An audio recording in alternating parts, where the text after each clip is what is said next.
Olá a todos, hoje a gente vai conversar sobre um tema que é um tema sobre o qual eu me debrucei durante algum tempo, durante um período do doutorado, isso do ponto de vista do estudo, né? Eu estudei esse tema durante alguns anos, mas eu lidei com esse tema na verdade desde da juventude, né? Que é o tema da disciplina no trabalho autoral, né? É o tema da disciplina no momento em que você precisa cuidar do seu tempo. Um escritor, um artista de modo geral, é um sujeito que precisa saber usar o seu tempo de uma forma sábia, né? E ele precisa aprender a desenvolver o trabalho dentro desse tempo. Então, de alguma maneira, o que a gente vai estudar hoje é o uso do tempo dentro do trabalho literário, né? E o uso do tempo, um uso criativo.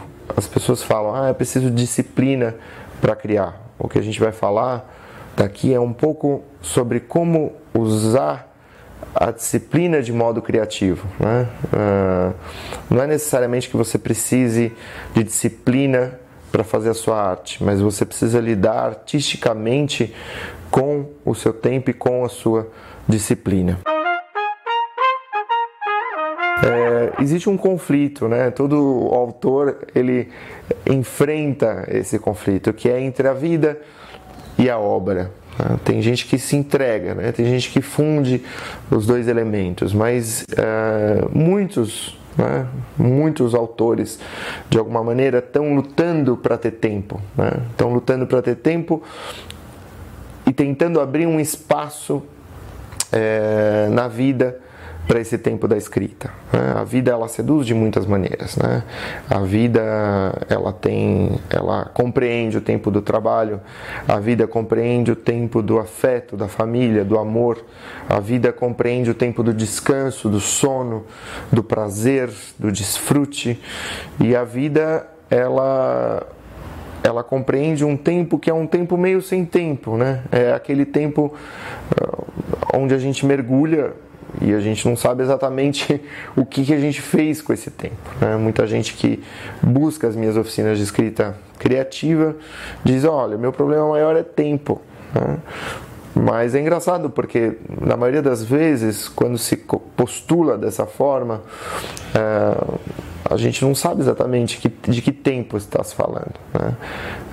Qual que é a questão? Você perde o seu tempo de que maneira, né?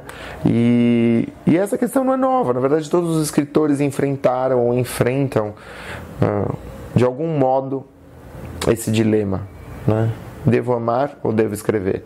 Kafka talvez uma figura exemplar, né? Uma figura que ficou sempre num umbral entre a vida do solteiro e a companhia de uma mulher, né? E ele sempre abdicou dessa companhia, porque o trabalho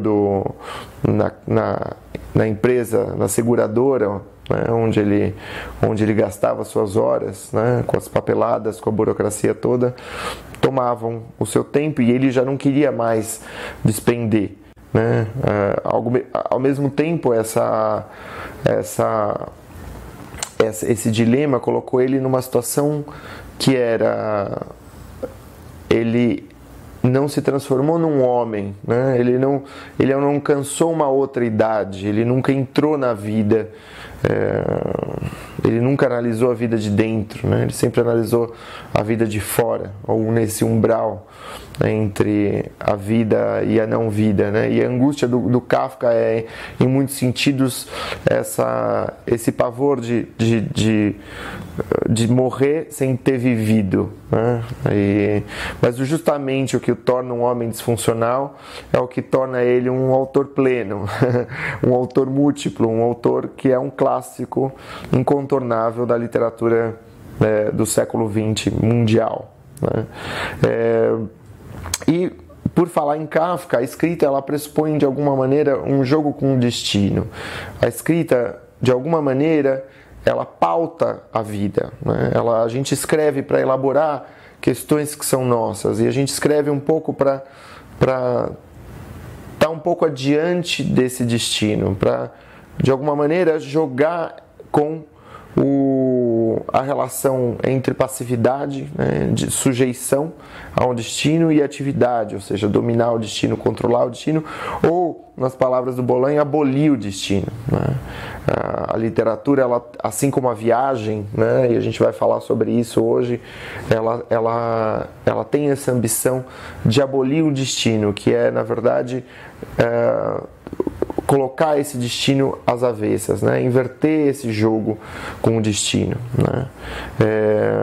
Que é o dilema da tragédia, né? Desde os gregos. E eu acho que talvez a tentativa de compreender um destino postulando outros destinos dentro do universo literário. O escritor, nesse sentido, por falar em tempo, por falar em destino, ele precisa estar disponível. Ele precisa desocupar o seu espaço, né? Ele precisa desocupar a sua mente. Ele não pode ser um celular que tá sempre apitando. É um grande inimigo para o escritor, porque o escritor, ele precisa de um certo tipo de silêncio, ele precisa de uma disponibilidade, e é muito interessante porque essa disponibilidade para o escritor, ela não pode ser instrumental, né? Eu não posso sempre estar sentado falando, não, agora eu estou devaneando porque eu vou produzir grandes ideias. Não, né? Claro que existe o tempo da escrita, mas existe também o tempo da escrita sem a escrita, né? Que é um tempo onde você está, como se diz, viajando, né? É um tempo do devaneio, e é esse tempo do devaneio que a gente vai estudar e sobre o qual a gente precisa se debruçar. E para falar sobre o tempo do devaneio, eu gostaria de apresentar dois tipos de escritores. Claro, dois tipos de escritores sempre para um fim didático. Na verdade, essas duas figuras narrativas, elas se imbricam, né? Elas se imbricam. Você tem raramente um tipo isolado de escritor, né? Mas vamos brincar de dois tipos de escritores. Um deles é um escritor que viaja, né? É o escritor da estrada. É a escrita estrada. É um sujeito que abole o destino, né? É um sujeito que evita a rotina, porque a rotina, de alguma maneira, estereotipifica a conduta do autor, né?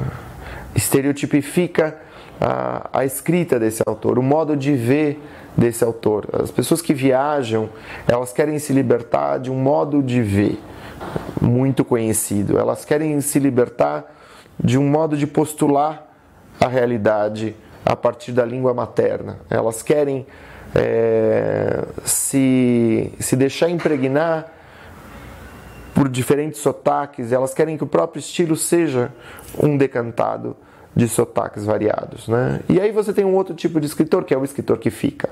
É o escritor do escritório. Eu vou usar essa expressão, escritor do escritório, porque é isso. O escritório é um lugar da escrita, né?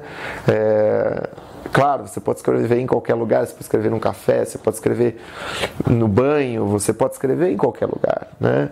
Mas a rotina, né, para o escritor do escritório, depura um estilo, né? A gente também está falando daquele que busca uma constância para tentar encontrar nessa constância uma espécie de indução de um estado de consciência, uma espécie de auto-hipnose. Sobre isso que falam os autores que ficam, né? Os autores do escritório, né? Estou falando aqui de um W.H. Auden, um poeta, né? Que tinha sua rotina muito, muito orquestrada. Estou falando do Isaac Asimov, que escreveu centenas de livros, e que tinha puxado da infância, do tempo que ele trabalhava com o pai, essa rotina bastante estoica. Estou falando de um Thomas Mann, que também tinha sempre os seus horários, ninguém podia perturbá-lo, né? Para esses a escrita é trabalho, né? Para esses a musa precisa ser domada de alguma forma,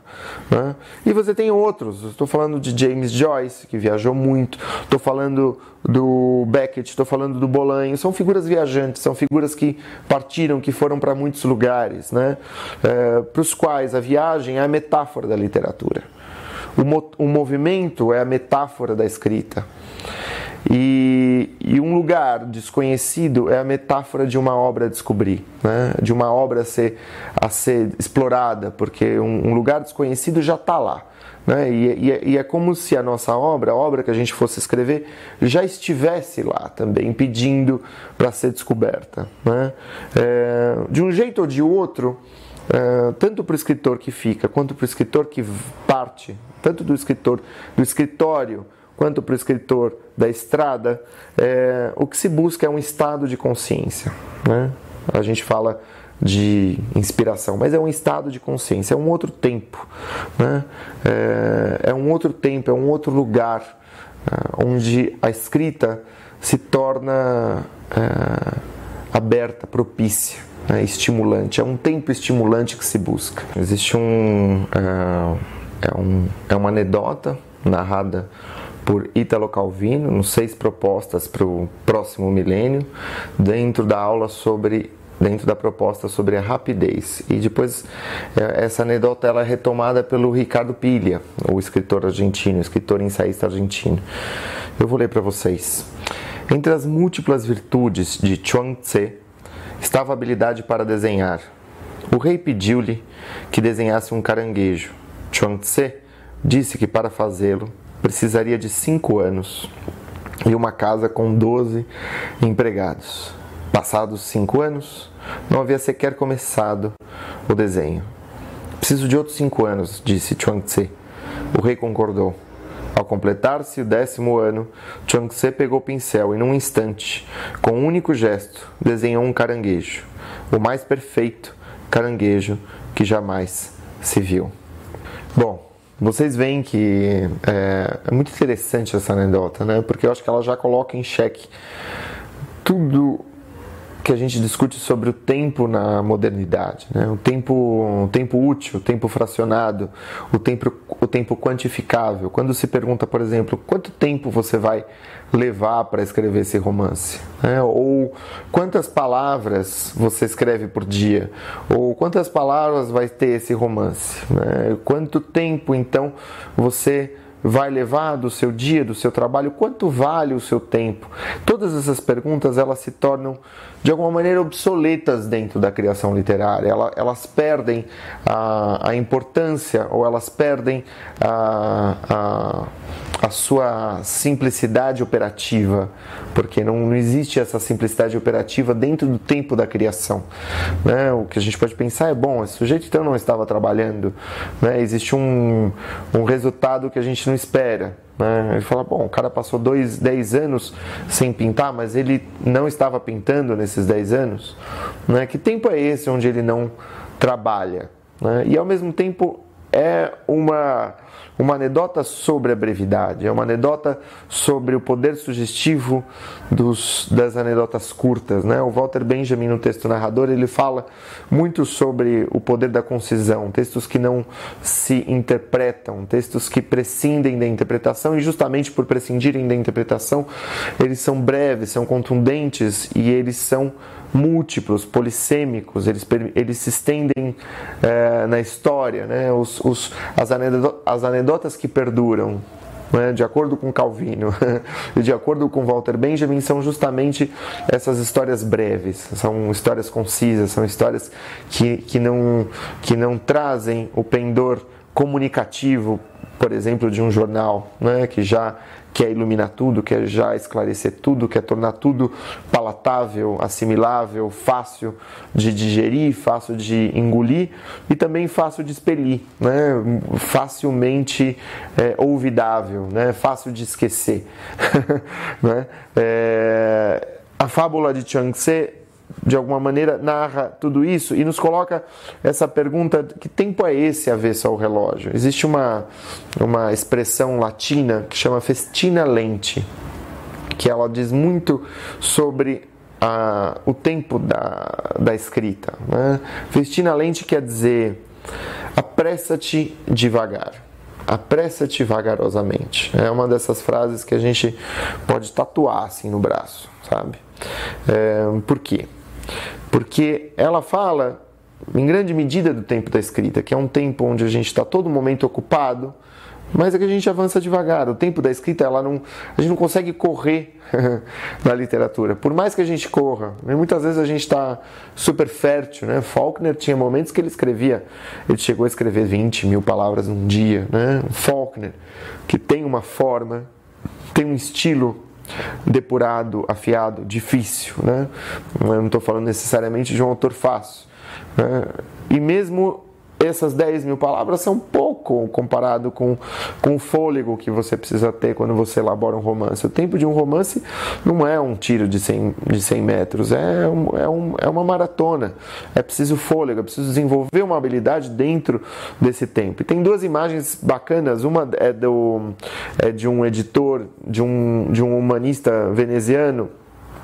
O pessoal usava muito ex-libris para marcar os livros, e um dos ex-libris que a gente vê desenvolvido por esse sujeito, que é o sujeito chama Aldo Manuzio, né? É o de um golfinho ao redor de uma âncora, que é justamente a âncora, é o devagar, e o golfinho é a velocidade, né?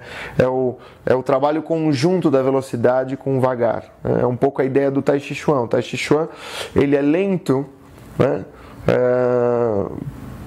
Por compreender dentro dessa lentidão uma velocidade. Né? Muitas das danças mais rápidas que existem, elas são na verdade lentas, né? Elas colocam em questão a lentidão. Né? Existe outra imagem que eu gosto muito, também do século XV, aí por essa época, que é do Paulo Giovio, que é uma imagem de dois animais bizarros, né? Que um é uma borboleta e o outro é um caranguejo, né? A borboleta e o caranguejo, ambos carregam essa dimensão da velocidade e da imobilidade. A borboleta está se debatendo no ar e ao mesmo tempo ela muitas vezes está parada no ar, né? E o caranguejo é a mesma coisa, você pode ver ele cruzar transversalmente de uma forma muito rápida, mas você também pode vê-lo caminhando, né, com as patas muito vagarosas sobre a areia, né? Essa imagem ela está compreendida dentro da atividade criadora. Eu tenho um exemplo que eu gostaria de dar também, que é de um conto. Esse é um conto de um escritor argentino que viveu muito tempo em Paris, chamado Júlio Cortázar. Vocês devem conhecer o Júlio Cortázar, um tremendo de um contista, e que tem um conto dentro das Armas Secretas, um livro, um dos melhores livros, maiores livros dele, de contos, e dentro desse livro tem um conto chamado O Perseguidor. A história de Johnny Carter. Esse Johnny Carter, que é um saxofonista, foi inspirado pelo Charlie Parker, né? Foi inspirado nessa figura. A biografia do Charlie Parker está impressa no Johnny Carter, e o Johnny Carter é um personagem que dispõe o problema do tempo na criação para o Júlio Cortázar. De alguma forma é o alter ego do Júlio Cortázar, as iniciais são as mesmas, né? Júlio Cortázar, Johnny Carter e também Jesus Cristo, né? Você tem algumas figuras que estão ali concentradas nesse sujeito. Que sujeito é esse? É um sujeito que habita o tempo de outro modo. É um sujeito muito disfuncional, né? É um cara que sofreu na vida, e justamente por sofrer na vida, ele habita um tempo de outro modo, ele consegue entrar nos tempos da criação e nos tempos do devaneio de outra forma. Então ele vai te dizer, por exemplo, quando alguém fala, nossa, quando estou tocando, eu viajo. E ele fala, eu não viajo, eu não estou fora do tempo, não estou fora de mim, eu estou mais dentro de mim do que se eu estivesse olhando o relógio e acompanhando as horas segundo a segundo, né? Do que quantificar esse tempo. E se eu não quantifico esse tempo, Johnny Carter vai dizer com outras palavras, mas eu vou ter mais tempo dentro do tempo, né? Ele conta uma história em que ele está dentro do metrô, que é uma espécie de relógio subterrâneo, porque cada estação se chega a cada 3 ou 4 minutos, né? E ele está numa estação e aí ele começa a devanear, ele começa a se perder dentro dessa estação e ele começa a lembrar da infância, lembrar dos amigos da infância, das canções dessa infância. Ele lembra de uma piada, ele ri dessa piada, ele tá com essas pessoas, ele dança com essas pessoas, ele enxerga detalhes que ele tinha esquecido, que faz muito tempo que ele não visitava, né?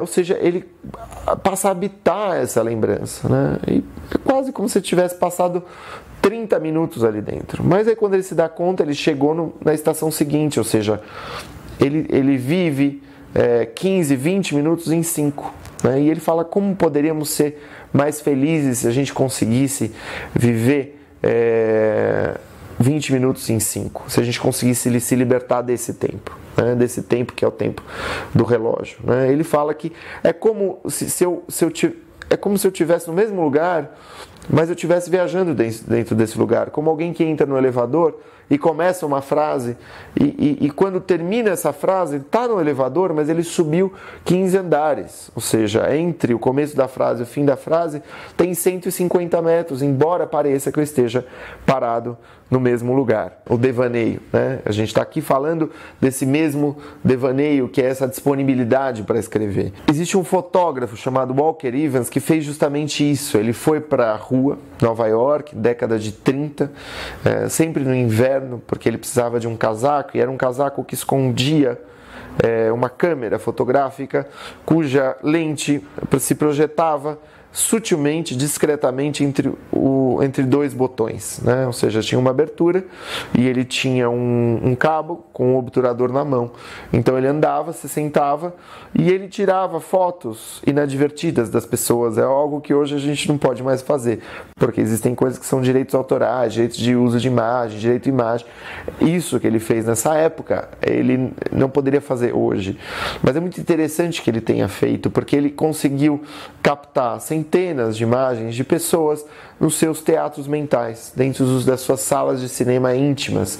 São pessoas devaneando dentro do vagão do metrô. O metrô ele tem algo de um berço, né? Ele tem algo desse ninar. Embora você esteja muito perto das outras pessoas, você se permite se ausentar.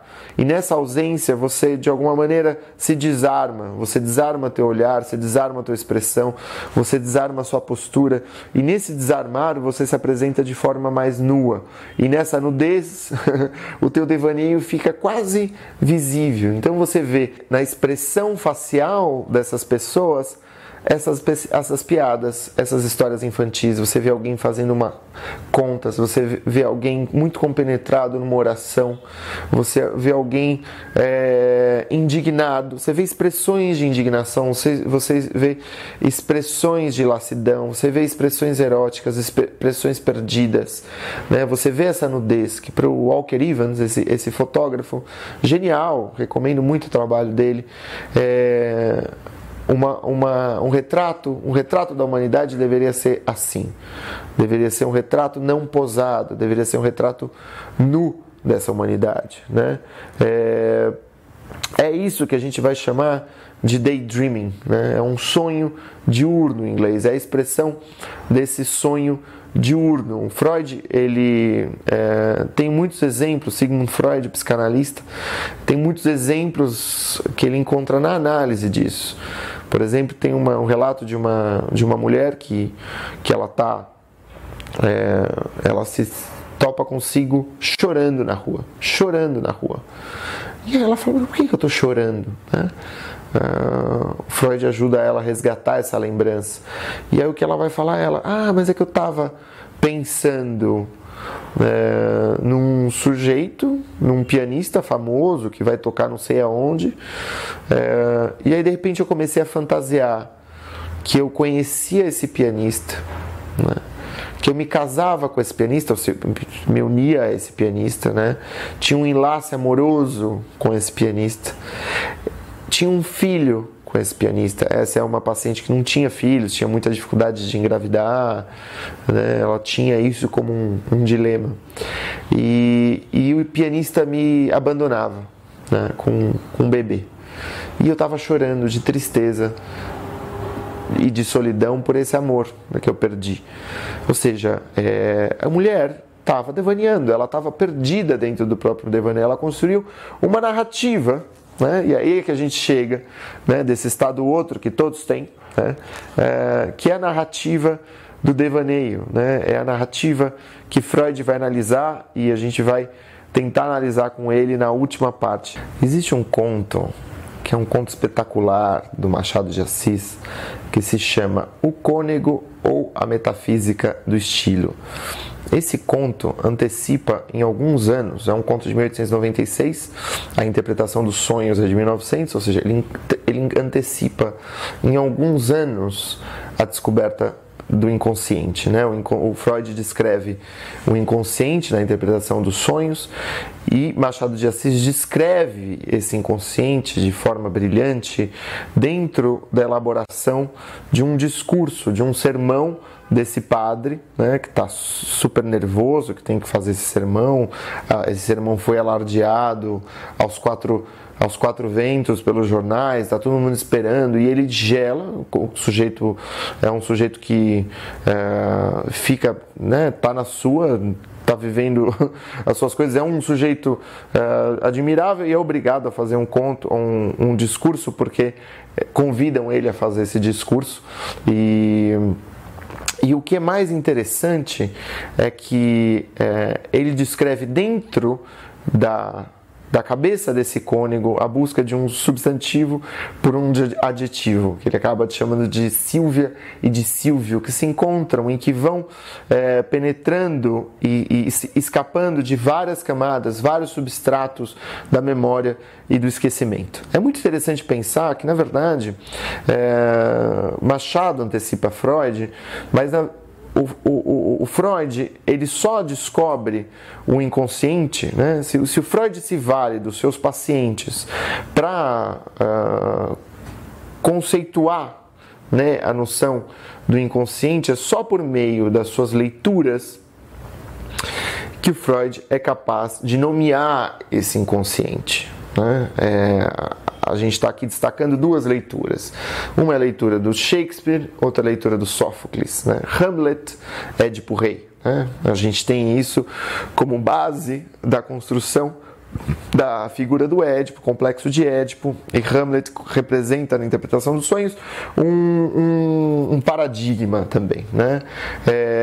E quem são os heróis shakespearianos e quem são os heróis de Sófocles? Ora, são figuras cindidas, são figuras que contêm no seu pensamento não pensamento, são figuras que têm apartado a ação da ideia da ação, a ação do sentido da ação, ou seja, é sempre um sentido obscuro, misterioso, cindido. Esse é o sujeito da psicanálise, esse é o sujeito do inconsciente estético e da criação literária, né? São sujeitos cindidos, né? E esses sujeitos, eles têm que estar nas nossas criações, eles têm que estar nos nossos romances, nos nossos contos. Os nossos personagens, eles não podem saber plenamente aquilo que eles estão fazendo, e muitas vezes nós, como autores, embora possamos desenhar, construir, esboçar o cenário, a conduta, a personalidade desse sujeito, vai ter uma porção, aquele umbigo do sonho que a gente vai desconhecer, né? E eu acho que na investigação literária, né, existe uma superposição, ou não uma superposição, mas uma complementaridade com a investigação psicanalítica, não é? Porque ambas buscam aquilo que o devaneio apresenta como um problema, que é a noção de fantasia. Quando a gente está falando de daydreaming, quando a gente está falando de um tempo da criação, a gente está falando, quando a gente está falando de narrativa, a gente está falando de fantasia.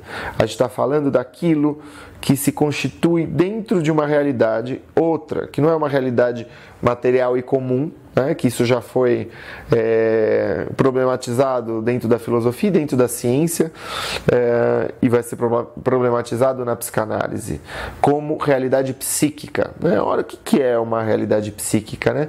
A realidade psíquica é os óculos que a gente usa para enxergar essa realidade. Esses óculos são a nossa forma de ver a realidade. Elas vão tingir tudo com uma certa matiz, né? Elas vão tingir tudo com uma certa tonalidade, né? Ou seja, a realidade vai estar aí, né? Se a gente não for muito delirante, se a gente não tiver alucinações visuais, auditivas, que os outros não enxerguem, quando a gente vai comer num restaurante por quilo, a gente está num restaurante por quilo, você vai perguntar para as pessoas vão falar, nós também estamos num restaurante por quilo. Agora, se o sujeito falar, eu estou numa igreja, a gente vai ter problemas, né? Ou seja, todos de alguma maneira vão falar, eu estou num restaurante por quilo, estou comendo, essa carne é boa, já provou essa carne, né? Já provou esse arroz, enfim, né? Ou seja, mas existe uma realidade psíquica também que está justaposta à realidade comum, né, que a gente pode considerar como uma realidade comum. Isso se apresenta muito facilmente, né, a gente consegue vislumbrar isso de uma forma muito bacana, por exemplo, na noção de uma viagem. Quando a gente vai viajar, se a gente ficasse só com a noção concreta da viagem, só o fato de ir, se transportar, ir para um outro lugar, essa viagem ia ser crua, essa viagem ia ser desinteressante, essa viagem não ia reter lembranças, porque ela ia estar esvaziada de afetos e de expectativas. É apenas a realidade psíquica que vai imprimir expectativas da realidade concreta, né? Inversamente, se você não tem uma viagem real, né? Se você só fica na viagem fantasiosa, vai te faltar substância a essa viagem, né? Vai te faltar novidade a essa viagem, né? Ou seja, dentro de uma viagem você tem antecipação e você tem um presente. A antecipação, ela colore esse presente, né? A gente está falando aqui de uma realidade psíquica, né? E a fantasia, ela se constitui dentro dessa realidade psíquica, né? A fantasia, ela é basicamente o encontro de três tempos. O Freud vai descrever isso no Escritor e a Fantasia, que em alemão seria mais bem traduzido por escritor, e o fantasiar, o ato da fantasia, né? Um verbo, né? A fantasia como verbo. E ele vai falar que dentro da fantasia você tem a eclosão, ou a união, ou o choque, né? Ou o trabalho combinado de três tempos: o passado, o presente e o futuro, né? Algo do momento atual, algo do tempo presente, te faz resgatar algo da lembrança, da memória, né? Alguma falta, alguma realização de desejo que foi cumprida ou que não foi cumprida. E aí você vai construir uma ficção. Essa ficção vai estar numa espécie de tempo possível, ou seja, num futuro, numa possibilidade, né, onde você vai criar uma narrativa, né? Normalmente na fantasia nós somos os protagonistas, ou pelo menos a gente está sempre presente dentro da fantasia, né? Ou como observador, ou como participante, né, ou como protagonista dessa fantasia, né? Mas o fato é que esse momento da fantasia, esse momento que a gente está viajando, devaneando, é um momento mestiço, é um momento híbrido entre o inconsciente e a consciência. É um momento onde a gente está mais desarmado, onde a gente está mais desassistido, e justamente essa defesa que cai, ela permite que certos conteúdos possam aflorar. A gente pode considerar o sonho como um parente da fantasia. O sonho é uma espécie de fantasia, o sonho é um devaneio dormindo, né? Assim como a fantasia é um sonho desperto, né? E a fantasia é uma formação substitutiva. Freud vai falar que a gente não perde nada, né, no nosso aparelho psíquico, né? Então, como a gente não perde nada, a fantasia é uma formação substitutiva de uma outra atividade que a gente costumava fazer na infância, que era uma atividade que a gente fazia com muita seriedade, que era o brincar, né? O escritor em muitos sentidos, aquele que brinca desperto, que ele continua a brincar, aquele que nunca abdicou dessa brincadeira, ou que leva a sério essa brincadeira, né? E o que há de comum com um sonho, né? A realização de um desejo insatisfeito, Freud vai dizer. A gente projeta no mundo aquilo que nos falta. A gente enxerga no nosso entorno aquilo que nos falta. E a gente se projeta dentro dessa fantasia. A gente é o que a gente observa. Na medida que a gente é o que a gente observa, na medida que a gente observa aquilo que falta, a gente é a nossa falta, né?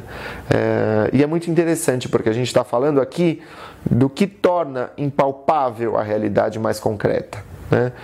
Do que torna mais fantasmático o nosso cotidiano, o nosso dia a dia, né? O que torna... A gente está falando aqui da realidade da ficção, em última análise, né? É um pouco a explicação da realidade da ficção. E claro, eu acho que faz parte uma ressalva, eu acho que a gente pode utilizar essa ressalva para concluir que se o que a gente narra é a realização de um desejo insatisfeito, né? Que é a explicação que Freud dá no Escritor e a fantasia, então quer dizer que tudo o que a gente narra, na verdade, são desejos primários. Todas as nossas narrativas são desejos primários. E o que é o resto? O que é a depuração literal? O que é a forma? Né? Porque a gente está falando aqui de um conteúdo. Ora, os livros que mais traduziriam, os livros que melhor traduziriam essa fórmula freudiana são os best-sellers, né? São os livros onde o protagonista é onipotente, é um sujeito que enfrenta os riscos e que supera esses riscos, que nos coloca nesse lugar meio catártico como leitor de relaxamento de tensões. Não é à toa que esses livros são best-sellers, não é à toa que as pessoas leem esses livros, porque esses livros eles vão dar um destino para os nossos anseios mais arcaicos, mais primordiais e mais animais, de certa forma, né? O sonho do super-herói, o sonho do príncipe encantado, o sonho do herdeiro órfão, né? Aquele sujeito que acha que não tem nada e de repente se descobre um super-herói, descobre que tem superpoderes e que na verdade o mundo é muito mais interessante do que parecia a princípio, né? É um sujeito que sai de uma realidade tediosa para uma realidade incrível, onde tem muitos amigos, onde ele tem um papel muito importante, né? É quase o resgate do nosso lugar infantil, a gente volta a ser um bebê. Os grandes super-heróis da literatura do cinema são bebês, são sujeitos que voltam a ser olhados por todos, né? É um resgate da nossa onipotência narcísica, né? Mas é curioso, porque justamente essa é a literatura que enlouquece Madame Bovary, Emma Bovary. Né? Ela se deixa impregnar por essas narrativas rosa, por essas novelitas de banca, Sabrinas, etc. e outras, né? Ela mistura essas duas coisas e é o que enlouquece também Don Quixote com as suas novelas de cavalaria, né? Justamente a justaposição, a tentativa de enxergar o mundo como um mundo extremamente encantado, fabuloso, né? e narcísico, porque é um mundo voltado para si, né? Um mundo onde eu sou o cavaleiro que vou salvar o planeta, é um mundo narcísico, né? Mas é engraçado porque essas grandes obras literárias são as obras que não realizam esse desejo. Na verdade, são obras que nos põem para rir desse desejo, né? Nos fazem cair na gargalhada. São anteposições críticas, né? A novela rosa, a novela de cavalaria, a novela de uma realização de desejo pura, né? A literatura, em última instância, e a forma, em última instância, zombam disso, né? E que desejo a literatura realiza? Eu acho que talvez seja a grande questão, né? Que desejo, que talvez não seja tão arcaico, mas que seja mais depurado, que se identifique com as aspirações mais elevadas da cultura e da civilização e da ideia de uma comunidade harmônica, de uma sociedade mais madura, realizam, né? A literatura, né? A grande literatura, a literatura difícil, ou a literatura que é fascinante por outros motivos, né? Que não são a catarse imediata, elas permitem uma solução de compromisso menos estereotipada, né? A gente está sempre lidando com a realidade e com a fantasia, né? A realidade psíquica e a realidade comum, né? E muitas vezes a gente procura defesas muito estereotipadas para esse problema. E a literatura, ela apresenta um repertório simbólico muito rico, muito complexo. De alguma maneira, a nossa ideia de si também se complexifica, se torna menos estereotipada, se torna mais flexível, né? Quando a gente tem um repertório maior, a gente pode enxergar o outro de uma forma mais complexa. A gente pode enxergar aquilo que muitas vezes a gente odeia no outro e conseguir compreender o nosso ódio, conseguir compreender aquilo que a gente odeia, e a gente torna isso mais relativo, a gente torna isso mais ponderado, a gente consegue construir empatia por esse outro. E ao mesmo tempo, se a criança brinca de ser adulta, quando ela brinca, né, e se o escritor é uma criança né, um adulto que continua a brincar. A literatura, ela nos ajuda a se apropriar da realidade. E nos ajudando a se apropriar da realidade, a gente está brincando de ser adulto de forma mais séria, né? E a gente está se tornando, de fato, adultos, né? Porque o adulto é o sujeito que tolera a frustração, né? E a frustração é aquele ato entre o desejo e a realização desse desejo, né? A frustração, a tolerância à frustração é aquilo que nos permite ter paciência, aquilo que nos permite ter empatia, aquilo que nos permite funcionar como sociedade, como comunidade, de modo mais iluminado, de modo mais consciente, de modo mais eficiente que seja, né? Ou seja, a gente encerra aqui um pouco dizendo que a gente pode pensar em narrativas de cura e narrativas patogênicas, vamos dizer assim, e também escritas que são escritas de cura, escritas elaborativas, escritas a gente tem, por um lado, escritas compulsivas ou aquilo que trava dentro da escrita, e por outro lado, uma escrita que é uma escrita elaborativa, que é uma escrita em espiral, né? A escrita, ela sempre sabe mais do que o pensamento, ela sempre nos leva mais adiante, né? Ela tem essa capacidade elaborativa, né? E ela pode transformar a nossa noção de disciplina e de uso de tempo, né? A gente pode ter uma disciplina que é a desse tempo social, industrial, coercitiva, né? Uma disciplina que nos amofina, que na verdade nos desensina a usar o tempo, e tem uma disciplina que é uma disciplina artística, a disciplina como arte, como expressão, como forma mais singular de uso desse tempo, né? Onde a gente, na verdade, aprende a usar o tempo, né? A gente não fica preenchendo a nossa vida com passatempos porque a gente não suporta o tempo vazio, a gente não suporta o tédio. Não, a gente passa a habitar esse tédio, a gente passa a se apropriar desse lugar, desse outro tempo, e transformar isso que é um tédio num universo criativo, um universo que seja nosso. Meus queridos, eu estou terminando e a gente prossegue. É isso. Um grande abraço e até mais. Tchau.